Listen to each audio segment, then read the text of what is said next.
Գորաշքն ամեն օր ուղերձների շարք։ Զոհաբերության անուշահոտությունը։ Մենք շարունակում ենք ուղերձների շարքը, որը կրում է «Քո հոգևոր անուշահոտությունը» անվանումը։ Ինչպես այս ֆիզիկական աշխարհում ամեն մարդ, ամեն ընտանիք ու ամեն ժողովուրդ իր յուրահատուկ հոտն ունի, այնպես էլ հոգևոր աշխարհում մարդիկ որոշակի հոտ ունեն։ Աստվածաշունչը սովորեցնում է իրական քրիստոնյաներից բխող անուշահոտության մասին։ 2 Կորնթացիս 2:14-15 խոսքերում կարդում ենք. «Գոհություն մատուցեմ Աստծուն, որ ամեն ժամ մեզ մասնակից է դարձնում Քրիստոսով հաղթությանը և իր գիտության բույրը ամեն տեղ տարածում մեզանով։ Մենք Աստծու համար Քրիստոսի անուշ բույրն ենք, փրկվածների, թե կորուսյալների մեջ»։ Սիրելի՛ բարեկամ, Հին Կտակարանի բազմաթիվ հատվածներում գրված է, որ Աստծուն մատուցված ողջակեզները անուշահոտություններ էին հոգևոր աշխարհում։ Օրինակ, Թվոց 28:24-27 խոսքերում գրված է. «Սրանք կմատուցեք 7 օրերի ընթացքում ամեն օր, իբրև հացի ընծա, անուշահոտ զոհաբերություն Տիրոջ համար։ Տիրոջ համար իբրև անուշահոտ ողջակեզ կմատուցեք 2 զվարակ, 1 խոյ և 1 տարեկան 7 կառ»։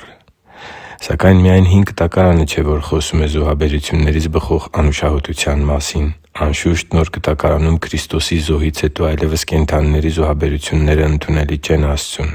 Բայց զոհաբերությունների անուշահոտությունը չի դադարել դեպի Տերը բարձրանալուց։ Ինչպես միշտ, ամենաանուշ բուրմունքը Տեր Հիսուս Քրիստոսի զոհաբերությունից է բխում։ Եփեսացիս 5:2 խոսքում գրված է. «Եվ սիրով վարվեք, ինչպես որ Քրիստոսն էլ մեզ սիրեց ու Իրեն մեզ համար ընծա և զոհ մատուցեց Աստծուն որպես անուշահոտություն»։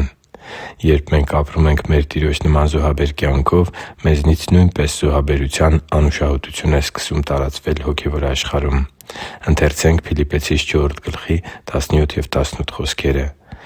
«Նվերներ չեմ ուզում, այլ այն պտուղը, որ ձեր հաշվին է ավելանալու։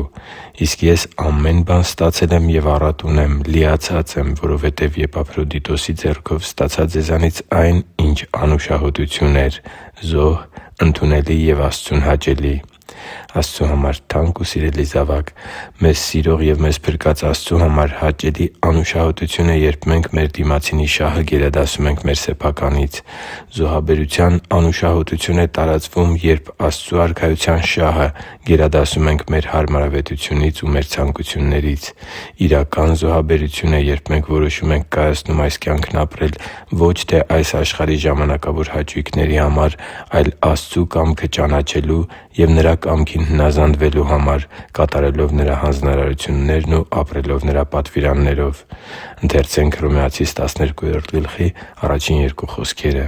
«Արդ Աստծու ողորմածությամբ աղաչում եմ ձեզ, եղբայրնե՛ր, որ ձեր մարմինները մատուցեք կենդանի զոհ, սուրբ և աստվածահաճո. դա է ձեր հոգևոր պաշտամունքը։ Եվ մի կերպարանվեք այս աշխարհի կերպարանքով, այլ վերափոխվեք ձեր մտքի նորոգությամբ, որպեսզի դուք քննեք Աստծու կամքը, թե որն է բարին, հաճելին և կատարյալը» (Հռոմեացիս 10:1-7):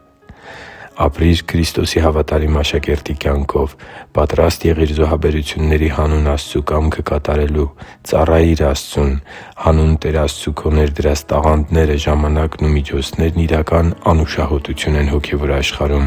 Այդ ժամանակ դու Քրիստոսի անուշ բույրը կդառնաս քո շրջապատի մարդկանց, ինչպես նաև քեզ սիրող Աստծու համար։